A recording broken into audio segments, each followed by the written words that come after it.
Ce samedi 2 décembre, France 2 propose un nouvel épisode de son programme phare 100% logique présenté par Cyril Ferraud. À la fin de l'émission, le présentateur a posé la fameuse question à laquelle seulement 1% des Français ont la réponse. Est-ce que vous en faites partie ?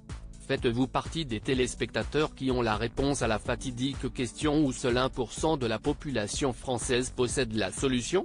Cyril Ferraud était de retour ce samedi 2 décembre aux commandes de son émission phare 100% logique, le jeu pendant lequel il pose des questions à pas moins de 100 candidats présents sur le plateau. Il était également entouré de 3 personnalités pour l'occasion: Paul de Saint-Cernin, l'humoriste connu du public pour sa participation au programme Quelle époque, animé par Léa Salamé, et les chanteurs Dave et Chimène Badi, qui ont également dû faire preuve d'un sens logique important pour ne pas faire pâle figure face aux autres candidats.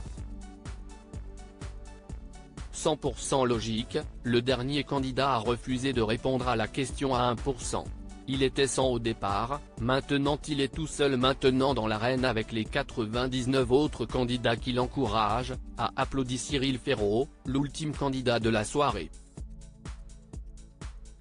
Paul, le jeune homme qui a une cagnotte de 79 000 € de gains potentiels, est pratiquement arrivé au bout des questions logiques de l'animateur, en ne rencontrant pas particulièrement de difficultés à l'avant-dernière question à 5%. L'animateur lui a alors demandé s'il voulait prendre le risque de répondre à la dernière question et de potentiellement perdre l'intégralité de la cagnotte s'il ne trouve pas la bonne réponse, ou d'y renoncer et de partir ainsi avec un beau chèque de 10 000 €. Le candidat a cependant décidé de jouer la sûreté, et n'a pas répondu à la dernière question. 100% logique, arriverez-vous à répondre à la question à 1%? Si Paul a décidé de s'assurer un minimum de gain en renonçant à répondre à la fatidique question à 1%, Cyril Ferraud l'a tout de même dévoilé aux téléspectateurs. Si vous écrivez tous les nombres de 1 à 100 dans l'ordre, 100 sera le centième nombre, mais quel sera le centième chiffre que vous écrirez ?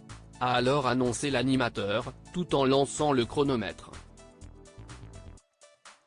Alors, avez-vous réussi à trouver la réponse ? Faites-vous partie des 1%?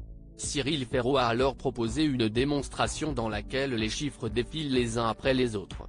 Et le centième chiffre est le 5 de 55. Paul a ainsi bien fait de ne pas prendre de risque puisqu'il n'avait pas la bonne réponse. Et vous ? Auriez-vous gagné les 79 000 €?